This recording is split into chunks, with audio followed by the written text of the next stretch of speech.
un poco de prisa, porque claro, la enfermedad avanza. Se engorda, lógicamente se engorda, y eso no es bueno para el cuerpo. Aparte que ya solo por tener artritis ya hay un embarazo de alto riesgo, y de hecho lo tuve. Mi hijo nació bastante tocadito, pero bueno, gracias a Dios está bien y es un sol. ¿Cómo es la relación con él, Maje? Edu tiene 5 años. ¿Qué te dice? Sí. ¿Qué te pregunta? Pues Edu, cuando me ve que no me puedo levantar, pobrecito, se viene conmigo a la habitación, porque tengo tele, se viene, se mete en la cama, me mira a ver si tengo fiebre, porque la artritis también me da fiebre, pero unos fiebrones de 40 de fiebre que no me puedo levantar. Una persona normal que no se puede levantar con 40 de fiebre, pues con dolores articulares de estos que no puedes estar ni en el colchón, imagínate cómo puede ser. Entonces, mami, tú no te preocupes, que yo me voy a la nevera y yo me hago el desayuno. Se va a la nevera, coge el bote de leche, su vaso, se lo pone en el microondas y cuando termina se lo bebe y viene. Mami, ya he desayunado, tú tranquila, voy a poner dibujitos, ¿vale? Y yo, bueno, vale, va, pobrecito. Si quiere un sándwich se lo hace también. Es súper maduro para su edad y es normal, pero él también lo ve con mucha naturalidad. Eso de que yo esté día sí, día no, que no pueda ayudarlo a vestirse, aunque ya se viste solito, pero él lo ve muy normal. Porque esto, Maje, es un poco una lotería, ¿no? Lo que te toque cada día. Unos días estarás mejor, otros días un poco peor. Sí, el día que no me puedo levantar, pues igual estoy como 2 horas intentando levantarme y hay que poner mucha fuerza de voluntad para levantarse.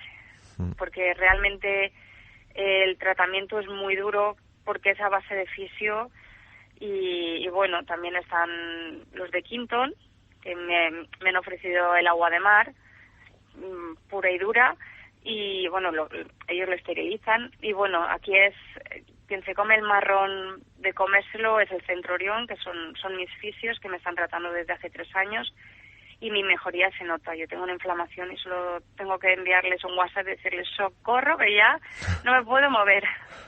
Pero lo más sorprendente de esto, Yago, es que parece que estamos hablando con una persona que está enferma, y lo está, pero es que con esta enfermedad has hecho maratones, has hecho un ultramaratón de 100 kilómetros, Madrid-Segovia, y estás preparando otro para después del verano, ¿no? Sí, bueno, de ultrafondos tengo 3 de 100 y 4 de 50 kilómetros.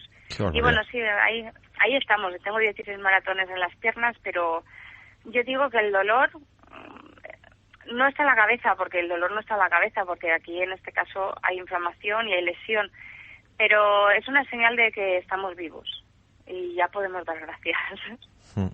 Yo por lo menos lo doy cada día. Oye, Maje, que puedo levantarme. Cuando completaste tu primer maratón después de todo lo que había pasado, que no sé, ¿qué te pasaba por la cabeza? Pues lo recuerdo perfectamente. A los 9 meses más o menos de haberme puesto a correr, le dije a mi madre que me iba a Atenas. Estaba con fiebre y mi madre se quedó mirándome como diciendo, ¿te vas a ir a Atenas? ¿Vas a correr tal como estoy? Yo, mamá, ya tengo el viaje pagado. Y me fui, y mi madre, yo creo que la pobre, vamos, es una santa, ¿eh? Mi madre es que tengo que ver todo por donde ella pasa. Tengo un gran ejemplo y una gran madre. Y bueno, me marché, empecé bien, yo terminé ya mis antibióticos porque me tuve anginas y bueno, estaba en el kilómetro 41 y desplegué mi bandera española firmada por todos mis amigos que se habían quedado aquí en Valencia, en Madrid, en Barcelona, y estuve llorando durante 1 kilómetro como una magdalena porque para mí era un sueño estar en Atenas y corriendo. Para mí fue lo más. Qué bonito. Los dolores, perdona, Diego, me decías esta tarde que han sido a veces tan fuertes que siempre has tenido pánico al dolor, pero que eso ya lo has superado, que has perdido ese miedo y que has aprendido a convivir con el dolor incluso cuando corres. En las carreras de 100 kilómetros, a partir del kilómetro 50 tienes que tomar ibuprofenos. Pero yo quería ir un poquito más allá.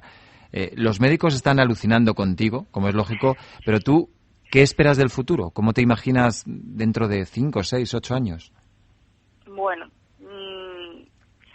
yo por lo menos espero andar. Seguiré en el atletismo todo el tiempo que pueda porque realmente para la cabeza es bueno, para mi cabeza es bueno y para mi salud es bueno. Yo lo que hago es fortalecer la musculatura para que la articulación no sufra. Si yo estoy una semana enferma encamada, aunque tenga solo unas anginas o una faringitis que me haya dado fiebre, yo luego no puedo activarme. O sea, necesito varios empujones de salir a andar, irme al fisio porque me inflamo. O sea, yo tengo inflamaciones de normal y ahí empiezan otra vez a activarme. Es duro. Yo espero verme corriendo durante muchos años. No sé si carreras de ultradistancia, pero sí, aunque sea de 10 kilómetros. Maje, te iba a preguntar que si había gente que te había de alguna manera fallado y decepcionado, pero voy a pasar porque no quiero estropear la entrevista. ¿Qué le dirías a la gente que está más o menos en esta situación, que tiene la misma enfermedad que tú? Ya sé que cada historia y cada persona es un mundo y cada uno tiene sus propios problemas y sus situaciones, pero alguien que está como tú se le puede decir cosas esperanzadoras, ¿no? Sí, claramente. Que no se rindan porque hay salida, porque si un día no estás al 100%, estás al 50 o al 20 o al 10, pero lo importante es estar de pie. Y poco a poco se puede. Es muy complicado, se necesita mucha gente a tu alrededor. Yo, gracias a Dios, tengo una familia y tengo unos amigos que no me los merezco y bueno, sentir dolor, estamos vivos. Si empezamos esa base tomándola positivamente, podemos encontrar muchos más objetivos. Hay que vivir y si nos ha tocado podemos con ello. No podemos dejarnos amedrentar por el miedo. El miedo solo es miedo, solo es un sentimiento, es una sensación, no es nada más. Si eso no nos puede, conseguimos objetivos y todo lo que nos propongamos. Con más o menos ayuda, con más o menos tiempo, pero se puede. Desde luego, auténtica lección de vida para todo el mundo lo que tú estás haciendo. Por cierto, tienes Twitter, Maje Atletismo, ¿no? Sí. @Maje Atletismo, y ahí ¿qué nos cuentas? A ver. Ahí que os cuento, pues bueno, me hicieron una entrevista en Canal Now, la suelo contar, pongo cosillas del día a día. Tendrás que contar ahora la entrevista del larguero. Claro, eso no lo dudéis. Pongo, pues mira, pues me marcha a entrenar, pues me he comprado unas zapatillas nuevas, pues las utilizo para tal, pues mi próxima competición es en tal sitio, y luego lógicamente sí que pongo cómo me ha salido el entrenamiento o cómo me ha salido la carrera, pues pongo mis patrocinadores, pues los de Quintos, pues pongo algún comentario de Quinton, Busetus, pongo comentario de Busetus. Es luego ya pues con atletas de élite, pues que los tengo ahí también, que son amigos y bueno, estamos en contacto. Es un mundo que nos acerca unos a otros y que realmente entre todos nos damos una lección. O sea, entre todos, unos a otros y otros a uno. No importa que unos estén en la élite y otros no lo estemos, no importa. Lo que importa es estar ahí los valores. @Maje Atletismo. Así que yo ya he empezado a seguirte y estaré muy atento a las evoluciones que vayas haciendo. Te voy a vigilar de cerca, que lo sepas. Muy bien. Maje, muchísimas gracias. Gracias por contarnos esta historia y que te vaya fenomenal. Te deseo toda la felicidad del mundo. Muchísimas gracias a vosotros. Adiós, Maje. Hasta luego. Hasta luego.